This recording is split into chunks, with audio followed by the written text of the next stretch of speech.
partaking of their culture, learning their customs, observing their customs, then we could get power from being like them.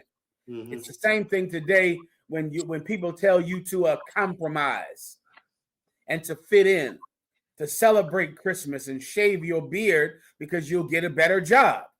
That's a small part of what Adam and Eve were faced with. They were living a lifestyle completely separate from the other people who had power.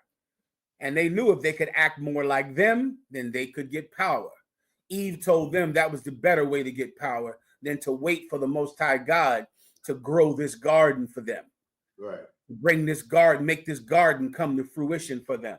Well, Adam listened to his wife Eve, and they began to dress like the other nations, observe their customs, keep their culture. The Most High God was so angry at them, he kicked them out of paradise. He kicked them out of the Garden of Eden.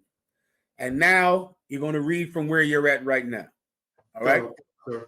Go ahead. Come on, sir. Genesis chapter 4, verse 24 in the middle. In a flaming sword, which turned every way. I'm sorry, read from where we started, please. Yes, sir. Khan. Genesis 4:24.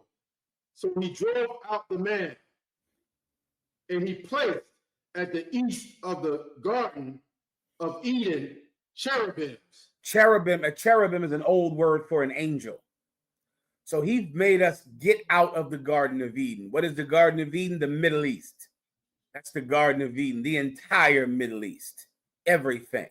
The Gaza Strip is part of the Garden of Eden.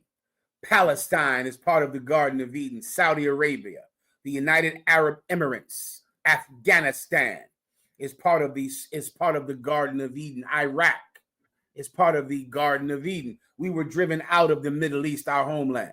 That's the true homeland of blacks and Hispanics, brother. The Middle East. We're Asiatic. That's the continent that the Middle East, that Israel is on, the Asian continent. That's the continent that we come from. Well, we were driven out of it by an angel. You can only imagine how that might take place. Storms, natural disasters, forest fires. Something begins, a war, the other nations killing us. We had to flee the Garden of Eden.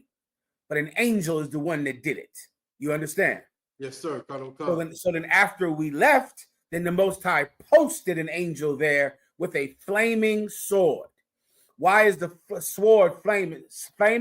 So that it could swing that flame and burn every way that you could possibly come back.